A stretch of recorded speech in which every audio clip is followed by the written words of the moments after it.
ஹரே கிருஷ்ணா. இன்னைக்கு 15வது ஸ்லோகம் பார்க்கலாம். நதாதே கஸ்யதித் பாபம் நாசைவ சுக்ருதம் விபு அஞ்ஞான்யோ விருத்தம் ஞானம் தேன முஹ்யந்தி ஜந்தவ.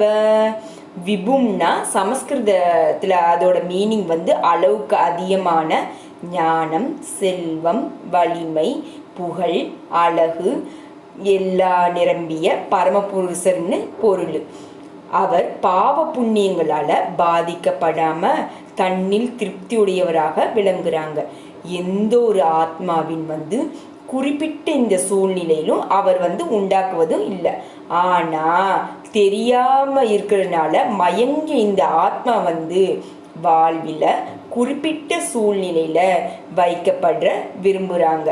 இதே போல அவருடைய செயல்களும் விளைவுகளும் சங்கிலி தொடரை போல கண்டினியூ ஆகிட்டே இருக்கும்.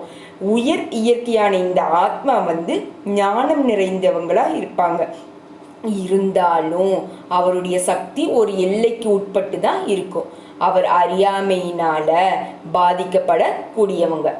பகவான் சர்வசக்தி உடையவங்க. ஆனா ஆத்மா அப்படிப்பட்டது இல்லை. கடவுள் விபுனா அளவற்ற ஞானமுடையவர். ஆனா ஆத்மாவோ அணுவை போன்றது. ஆத்மாவிடம் உயிர் சக்தி இருப்பதனால தனது சுய விருப்பப்படி ஆசைப்படுவதற்கான தகுதி அவரிடம் இருக்குது. அந்த ஆசை சர்வசக்தியுடைய பகவானால மட்டுமே நிறைவேற்றப்படும். அதனால தான் எல்லா ஒரு உயிர்வாளியும் தனது விருப்பங்களால மயக்கப்பட்டு இருக்கும்போது அந்த விருப்பங்களை நிறைவேற்றி கொள்ள இறைவன் அனுமதிக்கிறாங்க. ஆனா ஆத்மாவின் விருப்பத்தினால உண்டான ஒரு சூழ்நிலையில் செயல்களுக்கும் விளைவுகளுக்கும் கடவுள்னு பொறுப்பாளி இல்லை.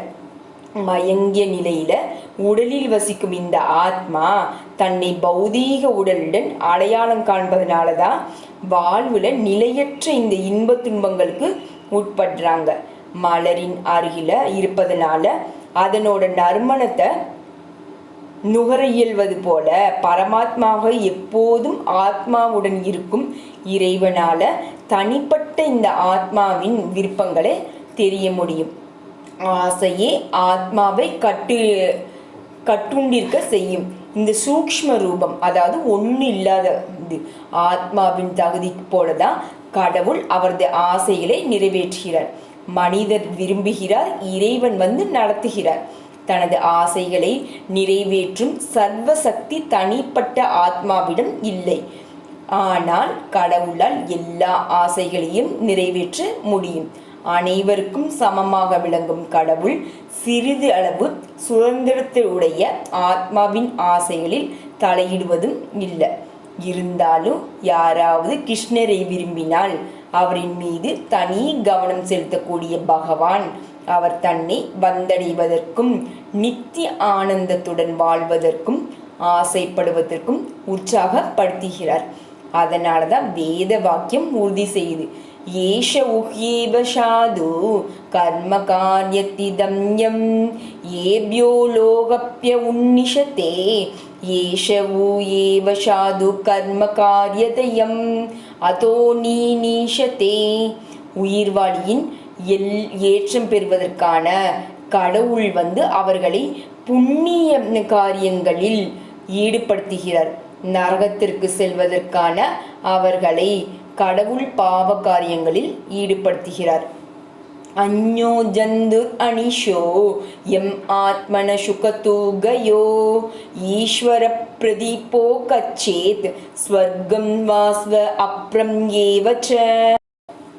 ஆத்மா தனது சுக துக்கத்திற்கு இறைவனை முழுமையாக சார்ந்திருக்கிறாங்க. மேகம் இப்ப காற்றினால விரட்டப்படுவதை போலதான் இறைவனினோட இச்சையிலால அவர் ஸ்வர்க்கத்திற்கோ நரகத்திற்கோ போகலாம். அதனால்தான் உடல் பெற்ற இந்த ஆத்மா தனது நினைவு கெட்டாத காலத்துல கிருஷ்ண உணர்வை தவிர்ப்பதற்கு எழுந்த ஆசையினால தனது சொந்த மயக்கத்திற்கு காரணமாறாங்க. விளைவு நித்தியமான ஆனந்த அறிவுடன் விளங்க வேண்டிய அவர் இறைவனுக்கு தொண்டாற்றல் என்னும் தனது சொரூபத்தை அற்பத்தனத்தால் மறந்து மாயையினால சிறைப்படுத்தப்படுறாங்க. மேலும் இந்த அறியாமையினால ஆதிக்கத்தால தனது கட்டுண்ட நிலைக்கு இறைவனே காரணம்னு நினைக்கிறாங்க. வேதாந்த சூத்திரமும் இதை உறுதி செய்யுது. வைஷம்ய நைக்கர்ணியனா சாபே ஷத்வா ததாகி தர்ஷ்யதி. இறைவன் விருப்பும் வெறுப்புடன் இருப்பதாக தோன்றினாலும் அவர் யாரையும் வெறுப்பதும் இல்லை, விரும்புவதும் இல்லை. ஹரே கிருஷ்ண கிருஷ்ண கிருஷ்ண ஹரே ஹரே, ஹரே ராம ராம ராம ஹரே ஹரே, ஹரே கிருஷ்ணா.